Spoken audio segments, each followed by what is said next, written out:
Bachelor mace বা hostel, যেখানে আমরা প্রতিদিন একজন অপরিচিত মানুষের সাথে একটা ছোট ঘর শেয়ার করি। আমরা ভাবি আমরা তো তাকে চিনি, তার নাম জানি, সে কি পড়ে বা কি কাজ করে সেটা জানি। কিন্তু রাতে যখন লাইট অফ হয়ে যায়, আপনার রুমমেট যখন দেওয়ালের দিকে মুখ করে ঘুমায়, আপনি কি কখনো তার মুখের দিকে উঁকি দিয়ে দেখেছেন সে কি আসলেই ঘুমাচ্ছে, নাকি চোখ খোলা রেখে অন্ধকারের ভেতর দিয়ে আপনার দিকেই তাকিয়ে হাসছে? আর মাঝরাতে যখন আপনি শোনেন সে অন্ধকারে বসে কাঁচা মাংস চিবোচ্ছে, তখন ওই বন্ধ ঘরের ভেতর আপনি কোথায় পালাবেন?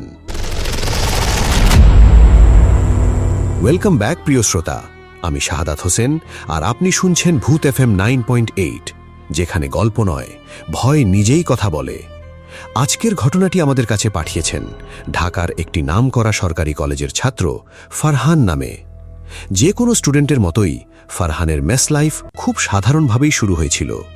নতুন শহর, নতুন মেস, নতুন রুমমেট। কিন্তু ফারহান জানত না তার ওই মেসের ৩ নম্বর রুমটা শুধু একটা থাকার জায়গা ছিল না, ওটা ছিল এমন এক অশুভ শক্তির আস্তানা যা মানুষের রূপ ধরে তার সাথে একই বিছানায় ঘুমতো। কি লুকিয়েছিল ওই রুমমেটের হাসির পেছনে?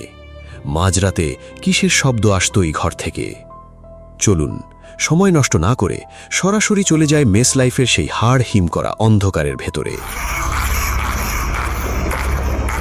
ভয়ের আরেক নাম ভূত FM 9.8। আসসালামু আলাইকুম শাহাদাত ভাই, আশা করি আপনি ভালো আছেন। আমিও আল্লাহর রহমতে ভালো আছি। আমি ফারহান, থাকি ঢাকার মিরপুরে। কিন্তু আমার এই ভয়ঙ্কর অভিজ্ঞতাটা ঘটেছিল আজ থেকে ৩ বছর আগে, যখন আমি প্রথম ঢাকায় আসি এবং ফার্ম গেটের একটা পুরনো মেসে উঠি। আমি সায়েন্সের ছাত্র, ভূত প্রেত বা প্যারানর্মাল কোনো কিছুতেই আমার এক ফোঁটা বিশ্বাস ছিল না। আমি ভাবতাম মানুষের মনের ভয়ই অন্ধকারে রূপ নেয়। কিন্তু আমি ভুল ছিলাম, খুব মারাত্মক ভুল ছিলাম। কারণ যখন আপনি আপনার নিজের রুমমেটকে, যার সাথে আপনি দিনের পর দিন হাসাহাসি করছেন, খাচ্ছেন, ঘুমাচ্ছেন, তাকে যখন আপনি রাত ৩টায় এমন একটা রূপে দেখেন যেটা কোনো মানুষের হতে পারে না, তখন আপনার বিজ্ঞান আর লজিকের বইগুলো কোনো কাজে আসে না। আমার এই ঘটনাটা শোনার পর হয়তো অনেকেই রাতে ঘুমানোর সময় নিজের রুমমেটের দিকে আর চোখে একবার হলেও তাকাবেন আর ভাববেন, ও কি সত্যিই মানুষ নাকি অন্য কিছু। ঘটনাটা শুরু হয়েছিল আমার ফার্স্ট ইয়ারের শেষের দিকে। আমি ঢাকায় এসে প্রথমে এক আত্মীয়ের বাসায় থাকতাম, কিন্তু যাতায়াতের সমস্যার কারণে আমি ফার্ম গেটের একটা মেসে শিফট করার সিদ্ধান্ত নিই। মেসটা ছিল ফার্ম গেটের একটা ঘিঞ্জি গলির ভেতরে, 4 তলা একটা পুরনো বিল্ডিংয়ের দোতলায়। বিল্ডিংটা বেশ পুরনো, শ্যাওলা ধরা দেওয়াল, আর ভেতরে ঢুকলেই একটা স্যাঁতসেঁতে গন্ধ পাওয়া যেত। মেসের ম্যানেজার, বয়স্ক একজন লোক, মতিন সাহেব, আমাকে পুরো মেসটা ঘুরিয়ে দেখালেন। মেসে মোট 4টে রুম, 1, 2 আর 4 নম্বর রুমগুলো বড় এবং সেগুলোতে 4-5 জন করে থাকে। কিন্তু 3 নম্বর রুমটা ছিল একদম পেছনের দিকে, একটু ছোট, আর সেখানে মাত্র একটা সিট খালি ছিল। মতিন সাহেব বললেন, বাবা, এই রুমে মাত্র 2 জন থাকা যায়। একজন অলরেডি আছে, নাম সাগর। ও খুব চুপচাপ ছেলে, ভার্সিটিতে পড়ে। তুমি চাইলে এই রুমে উঠতে পারো, ভাড়াও একটু কম পড়বে। আমি স্টুডেন্ট মানুষ, কম ভাড়ার কথা শুনে সাথে সাথেই রাজি হয়ে গেলাম। তাছাড়া গাদাগাদি করে 4-5 জনের সাথে থাকার চেয়ে 2 জনের রুমে থাকাটা পড়াশোনার জন্য অনেক ভালো। আমি যেদিন 3 নম্বর রুমে আমার মালপত্র নিয়ে ঢুকলাম, সেদিনই সাগরের সাথে আমার প্রথম দেখা। সাগর ছেলেটা দেখতে বেশ সাধারণ, ফর্সা, রোগাটে, চোখে মোটা ফ্রেমের একটা চশমা, কিন্তু ওর চোখের দৃষ্টিটা ছিল খুব অদ্ভুত। ও যখন আমার দিকে তাকালো, আমার মনে হলো ওর চোখগুলো কেমন যেন স্থির আর ভাবলেশহীন। হাই, আমি ফারহান, আমি হাত বাড়িয়ে দিলাম। সাগর আমার সাথে হাত মেলালো। ওর হাতটা ছিল অস্বাভাবিক রকমের ঠান্ডা।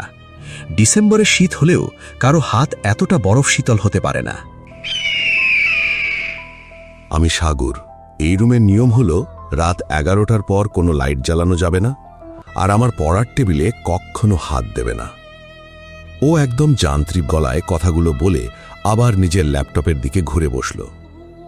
আমি মনে মনে ভাবলাম, বাপ রে, এ তো দেখি আস্ত একটা সাইকো। কিন্তু মেস লাইফে নানা রকম মানুষের সাথে মানিয়ে নিতে হয়, তাই আমি আর কোনো কথা না বাড়িয়ে নিজের সিটটা গুছিয়ে নিলাম। প্রথম কয়েকদিন সাগরের সাথে আমার খুব একটা কথা হয়নি। ও সকালে উঠে কোথায় যেন যেত আর রাতে ফিরত। মেসে সে কারো সাথেই মিশত না। এমনকি খাওয়ার সময়ও সে প্লেট নিয়ে নিজের রুমে ঢুকে দরজা লক করে খেত। কিন্তু সাগরের একটা অদ্ভুত অভ্যেস ছিল, যেটা আমাকে খুব অস্বস্তিতে ফেলত। আমাদের রুমে দুটো সিঙ্গল বেড পাশাপাশি রাখা ছিল, মাঝখানে শুধু 2 ফুটের একটা গ্যাপ। সাগর যখন রাতে ঘুমাতো, সে কখনোই ছাদের দিকে বা অন্য দিকে মুখ করে ঘুমাতো না। সে সবসময় আমার দিকে মুখ করে একদম সোজা হয়ে শুয়ে থাকত। আর ওর চোখ দুটো মনে হতো যেন ও পুরোপুরি বন্ধ করেনি। সেদিন ছিল আমার মেসে ওঠার চতুর্থ রাত। রাত হয়তো 1টা কি 1:30 বাজে। আমি আমার বেডে শুয়ে মোবাইল চাপছিলাম। রুম ঘুটঘুটে অন্ধকার। শুধু আমার মোবাইলের আলোয় রুমের একটু জায়গা আলোকিত। হঠাৎ আমার চোখ গেল সাগরের বিছানার দিকে। আমি দেখলাম সাগর আমার দিকে মুখ করে শুয়ে আছে ঠিকই, কিন্তু ওর চোখ দুটো খোলা। মোবাইলের ম্লান আলোয় ওর চোখ দুটো কেমন যেন চকচক করছিল। ও পলক ফেলছে না, কোনো নড়াচড়া করছে না, শুধু এক দৃষ্টে আমার দিকে তাকিয়ে আছে। আমার বুকের ভেতরটা একটু ধক করে উঠল। আমি ভাবলাম হয়তো স্লিপিং আইজ, অর্থাৎ চোখ খুলে ঘুমায়। অনেকেই এমন ঘুমায়। আমি একটু সাহস করে ডাকলাম, সাগর, ঘুমাসনি? কোনো উত্তর নেই। আমি আবার মোবাইলের দিকে তাকালাম, কিন্তু আমার ভেতরে একটা গা ছমছমে অনুভূতি শুরু হয়ে গিয়েছিল। আমার মনে হচ্ছিল অন্ধকারে কেউ একজন আমাকে খুব গভীরভাবে পর্যবেক্ষণ করছে। কিছুক্ষণ পর আমি স্পষ্ট শুনলাম সাগর ওর বিছানা থেকে খুব নিচু স্বরে একটা অদ্ভুত সুরে কিছু একটা বিড়বিড় করছে। ভাষাটা বাংলা না, ইংরেজিও না, কেমন যেন গলা খাকড়িয়ে দিয়ে ঘর ঘরে একটা আওয়াজ। আমি আবার ডাকলাম, সাগর, কি বলছিস তুই? হঠাৎ করে বিড়বিড়ানিটা থেমে গেল, আর সাগর ওর পাশ ফিরে দেওয়ালের দিকে মুখ করে শুয়ে পড়ল।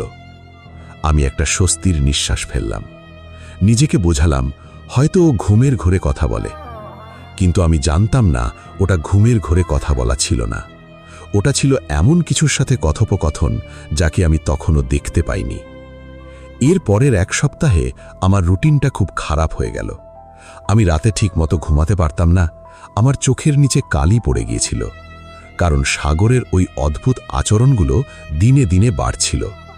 ও মাঝে মাঝেই রাতে উঠে বাথরুমে যেত, আর সেখানে ঘন্টার পর ঘন্টা কাটাত। আরও যখন বাথরুম থেকে বেরোতো, ওর গা থেকে একটা তীব্র গা গুলানো গন্ধ আসত। পচা মাংস, শ্যাওলা আর পুরনো রক্তের একটা মিশ্রণ। আমি প্রথম ভাবতাম মেসের বাথরুম হয়তো অপরিষ্কার, তাই এমন গন্ধ। কিন্তু আসল বিভীষিকাটা শুরু হলো সেই বৃহস্পতিবার রাতে। রাত তখন ঠিক 3টে। আমার হঠাৎ করে ঘুম ভেঙে গেল। রুমে প্রচণ্ড ঠান্ডা। আমার মনে হলো আমার জানালার কাঁচগুলো কে যেন খুলে দিয়েছে। কিন্তু আমি যখন চোখ খুললাম, আমি দেখলাম জানালা বন্ধ। তবে আমার রুমের বাতাসে সেই পচা মাংসের উৎকট গন্ধটা এতটাই তীব্র ছিল যে আমার বমি আসার উপক্রম হলো। আমি বিছানায় উঠে বসলাম। ঘরটা ঘুটঘুটে অন্ধকার। আমি সাগরের বিছানার দিকে তাকালাম। সাগরের বিছানা খালি, ও রুমে নেই। আমি ভাবলাম হয়তো ও আবার বাথরুমে গেছে। আমি আবার শুয়ে পড়ার প্রস্তুতি নিচ্ছিলাম। ঠিক তখনই আমার কানের কাছে খুব সূক্ষ্ম কিন্তু স্পষ্ট একটা শব্দ এলো, চপ চপ চপ। শব্দটা আসছে আমাদের রুমের একদম অন্ধকার কোণাটা থেকে, যেখানে সাগরের পড়ার টেবিলটা রাখা। আর জীবাণুর শব্দটা খুব অদ্ভুত। মনে হচ্ছে কেউ কোনো শক্ত হাড় দাঁত দিয়ে ভাঙার চেষ্টা করছে, আর তার সাথে একটা ভেজা চটচটে মাংস ছেঁড়ার আওয়াজ। খচ, চপ, ক্রাক। আমার পুরো শরীর যেন কারেন্টের শক খেল। আমি নিঃশ্বাস নিতে ভুলে গেলাম। আমার মেরুদণ্ড বেয়ে একটা ঠান্ডা স্রোত নিচে নেমে গেল। আমি অন্ধকারে চোখ সরু করে সাগরের টেবিলের দিকে তাকানোর চেষ্টা করলাম। বাইরের রাস্তার ল্যাম্পপোস্টের সামান্য আলো আমাদের জানালার গ্রিল ভেদ করে ভেতরে আসছিল। আর সেই আবঝা আলোয় আমি যা দেখলাম তা আমার জীবনের সব বৈজ্ঞানিক চিন্তাভাবনাকে ধূলিসাৎ করে দিল। সাগরের টেবিলের কাছে ফ্লোরে বসে আছে একটা অবয়ব। অবয়বটার পিঠ আমার দিকে। কিন্তু আমি ওর সিলুয়েট দেখে বুঝতে পারলাম ওটা সাগর। ওর কাঁধগুলো অদ্ভুতভাবে কাঁপছে। ওর দুই হাত দিয়ে ফ্লোর থেকে কিছু একটা তুলে নিয়ে পাগলের মতো মুখে পুড়ে চিবোচ্ছে, আর ওর চারপাশে ফ্লোরে কালো রঙের কোনো তরল পদার্থ গড়িয়ে পড়ছে। রক্ত! আমি আর আমার স্নায়ু ধরে রাখতে পারলাম না। আমার গলা শুকিয়ে কাঠ হয়ে গেছে। আমি কাঁপা কাঁপা হাতে আমার বালিশের পাশ থেকে মোবাইলটা তুললাম। ফ্ল্যাশ লাইটটা অন করার জন্য আমার আঙুলগুলো থরথর করে কাঁপছিল।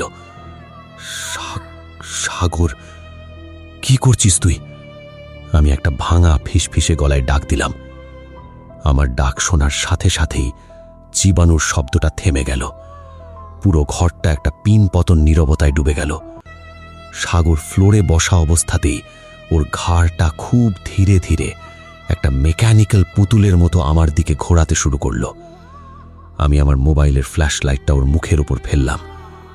আর শাহাদাত ভাই, আমি আল্লাহর কসম খেয়ে বলছি, ওই আলোর নিচে আমি যা দেখেছি তা কোনো সুস্থ মানুষের পক্ষে সহ্য করা সম্ভব না।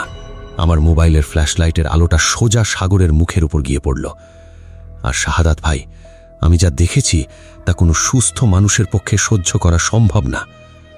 আলোর নিচে ফ্লোরে বসা ওই অবয়বটা সাগর ছিল ঠিকই, কিন্তু ওর চেহারাটা, ওর মুখটা পুরো রক্তে মাখামাখি। ওর দুই হাতের আঙুলগুলো দিয়ে ও একটা কাঁচা ছাল ছাড়ানো মুরগি বা বড় কোনো পাখির মাংস ছিঁড়ে ছিঁড়ে খাচ্ছে। মুরগিটার গলাটা এখনও ওর হাতের মুঠোয় ধরা, ফ্লোরে রক্ত আর পালক ছড়ানো। কিন্তু সবচেয়ে ভয়ঙ্কর ছিল ওর চোখ দুটো। ওর চশমাটা ফ্লোরে পড়েছিল, আর ওর চোখের মণিগুলো সম্পূর্ণ কালো হয়ে আছে। চোখের সাদা অংশ বলতে কিচ্ছু নেই। মনে হচ্ছিল ওর চোখের জায়গায় দুটো কালো গর্ত। সেই কালো চোখ দুটো দিয়ে ওর সোজা আমার দিকে তাকিয়েছিল। ওর মুখ থেকে কাঁচা রক্ত গড়িয়ে পড়ছে ওর থুতনি বেয়ে, আর ওর ঠোঁটের এক কোণে একটা বিকৃত পৈশাচিক হাসি ঝুলে আছে। ও আমার দিকে তাকিয়ে কাঁচা মাংস চিবানো অবস্থাতেই একটা ঘরে অমানবিক গলায় বলে উঠল, তুই ঘুমোসনি ফারহান, আমি তো ভেবেছিলাম তুই ঘুমোচ্ছিস। আয়, আমার সাথে খাবি। গলাটা সাগরের ছিল না।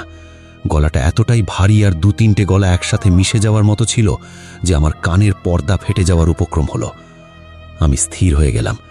আমার গলা শুকিয়ে কাঠ হয়ে গেছে। আমি একটা চিৎকার দিতে চাইলাম, কিন্তু আমার গলা দিয়ে কোনো আওয়াজ বের হলো না। মনে হলো কেউ আমার টুটি চেকে ধরে আছে। সাগর খুব ধীর গতিতে ফ্লোর থেকে ওর দুই হাত ফ্লোরে রেখেই একটা মাকড়সার মতো আমার বিছানার দিকে এগোতে শুরু করল। ওর হাঁটার ভঙ্গিটা মানুষের মতো ছিল না। ও চার পায়ে ভর দিয়ে হাঁটুগুলো পেছনের দিকে বাঁকিয়ে আমার দিকে আসছিল। আমি আর এক সেকেন্ডও বিছানায় বসে থাকতে পারলাম না। আমার জীবনের সবটুকু শক্তি এক করে আমি এক লাফে বিছানা থেকে ফ্লোরে ছিটকে পড়লাম। আমি দৌড়ে আমাদের রুমের দরজার দিকে ছুটলাম। আমি দরজার হাতল ধরে পাগলের মতো টানতে লাগলাম, বাঁচাও, কেউ দরজাটা খোলেন, ওটা আমাকে মেরে ফেলবে। আমি চিৎকার করে কাঁদছিলাম, কিন্তু দরজাটা খুলল না। দরজাটা ভেতর থেকে লক করা ছিল ঠিকই, কিন্তু লকটা জ্যাম হয়ে গেছে।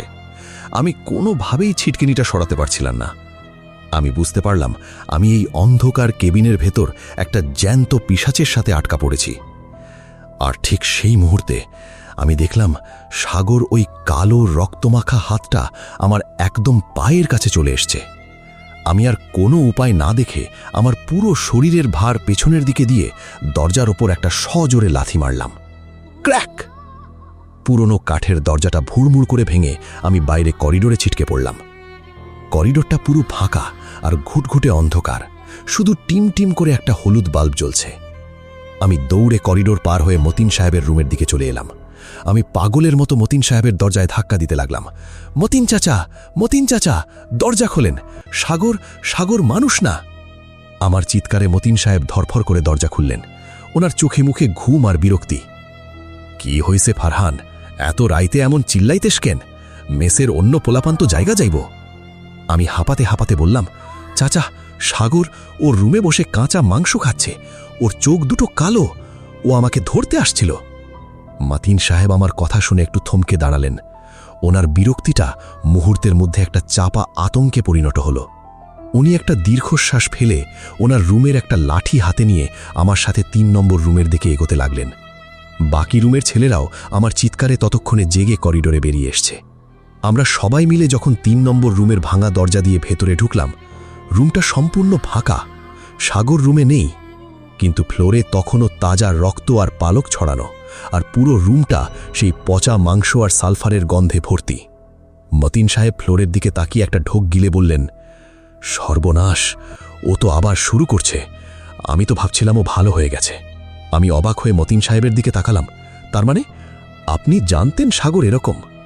মতিন সাহেব মাথা নেড়ে বললেন, সাগর গত 2 বছর ধইরা এই মেসে থাকে। ও আগে এমন ছিল না, কিন্তু গত বছরও গ্রামের বাড়ি থেকে ফেরার পর থেকে ওর এই সমস্যা শুরু হয়েছে। ও রাতে ঘুমের ঘোরে অদ্ভুত ভাষায় কথা কয়, আর মাঝে মাঝে বাইরে থেকে কাঁচা মুরগি ধইরাই না রুমে বয়া চিবায়। আমরা হুজুর আনছিলাম। হুজুর বলছিল ওর লাগে নাকি খারাপ জিনের আসর আছে।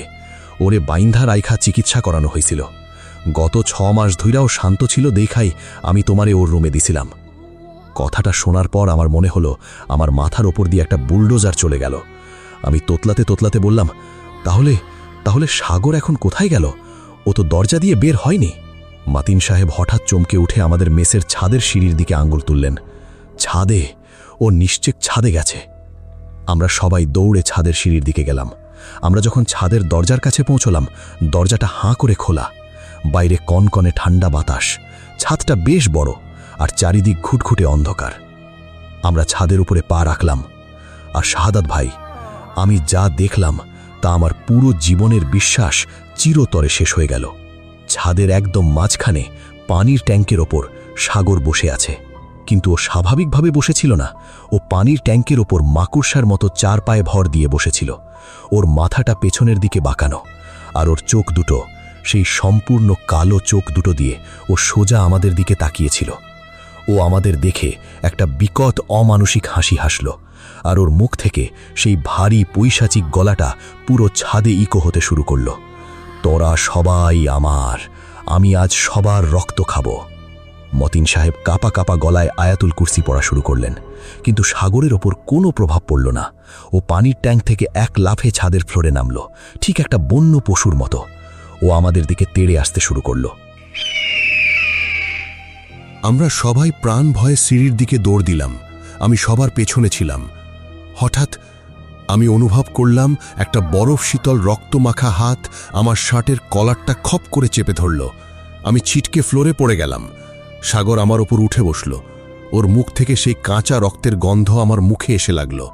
ওর 2 হাত দিয়ে আমার গলা চেপে ধরল। আমি বুঝতে পারছিলাম আমি মরে যাচ্ছি। আমার চোখের সামনে সব অন্ধকার হয়ে আসছিল। আমি শেষবারের মতো আল্লাহকে ডাকলাম। ঠিক সেই মুহূর্তে মেসের অন্য একটা ছেলে, যার নাম রাজু, সে একটা ভারী লোহার রড নিয়ে সাগরের মাথায় সজোরে একটা আঘাত করল। সাগর একটা বিকট আর্তনাদ করে আমার ওপর থেকে ছিটকে পড়ল। আমরা আর 1 সেকেন্ডও দাঁড়াইনি। আমি উঠে দৌড়ে সিঁড়ি দিয়ে নিচে নেমে এলাম। আমরা সবাই মিলে ছাদের দরজাটা বাইরে থেকে শক্ত করে আটকে দিলাম। ভেতর থেকে আমরা সাগরের পৈশাচিক চিৎকার আর দরজায় থাবা মারার শব্দ শুনতে পাচ্ছিলাম। আমরা সারা রাত কেউ ঘুমাইনি। সকালে পুলিশ আর সাগরের পরিবারকে খবর দেওয়া হয়। সাগরের বাবা মা গ্রাম থেকে এসে ওকে ছাদ থেকে উদ্ধার করে নিয়ে যায়। সাগর তখন সম্পূর্ণ স্বাভাবিক, কিন্তু ওর কিছুই মনে নেই। আমি সেদিনই ওই মেস ছেড়ে দিই। আমি আমার এক বন্ধুর বাসায় গিয়ে উঠি। বিজ্ঞান হয়তো বলবে সাগর কোনো মানসিক রোগে আক্রান্ত, স্কিটজোফ্রেনিয়া, ঘুমের ঘরেও এসব করত। কিন্তু আমি তো জানি আমি কি দেখেছি। ওর ওই কালো চোখ, ওর ওই মাকড়সার মতো হাঁটা, এগুলো তো কোনো মানসিক রোগ হতে পারে না। আজ 3 বছর পার হয়ে গেছে। আমি এখন পড়াশোনা শেষ করে একটা চাকরিতে ঢুকেছি। কিন্তু শাহাদাত ভাই, আমি একটা চরম সত্য বুঝতে পেরেছি। অশুভ শক্তি সবসময় মানুষের দুর্বলতা আর একাকিত্ব নিয়েই খেলে। সে যে কোনো রূপ ধরে আমাদের সবচেয়ে কাছের মানুষটার ভেতরে লুকিয়ে থাকতে পারে। আর আজও যখন আমি রাতে একা ঘুমাতে যাই, যখন আমার রুমমেট দেয়ালের দিকে ফিরে ঘুমায়, আমি কখনো ওর মুখের দিকে উকি দিয়ে দেখার সাহস পাই না। আমার মনে হয় হয়তো ওর চোখ দুটো খোলা, আর অন্ধকারের ভেতর দিয়ে আমার দিকেই তাকিয়ে হাসছে। আমি আমার গল্পটা এখানেই শেষ করছি। শাহাদাত ভাই, যারা মেসে বা হোস্টেলে থাকেন তাদের শুধু একটা কথাই বলবো, মাঝরাতে যদি কখনো শোনেন আপনার রুমমেট দেয়ালের দিকে ফিরে অদ্ভুত ভাষায় ফিসফিস করছে, তাহলে ভুল করেও ফ্ল্যাশলাইট জ্বালিয়ে দেখতে যাবেন না, কারণ হয়তো ওটা আপনার রুমমেট নয়, আর সে আপনার জন্যই অপেক্ষা করছে। ধন্যবাদ ফারহান, আমাদের সঙ্গে আপনার এই ভয়ঙ্কর অভিজ্ঞতাটি শেয়ার করার জন্য। প্রিয় শ্রোতা, স্তব্ধ হয়ে যাওয়ার মতো একটা অভিজ্ঞতা। মেসের ৩ নম্বর রুমের এই ঘটনা প্রমাণ করে অশুভ আত্মা যে কোনো জায়গায় যে কোনো মানুষের রূপ ধরে আমাদের সাথে থাকতে পারে। এই ঘটনাটি আপনাদের কেমন লাগলো কমেন্টে জানাবেন।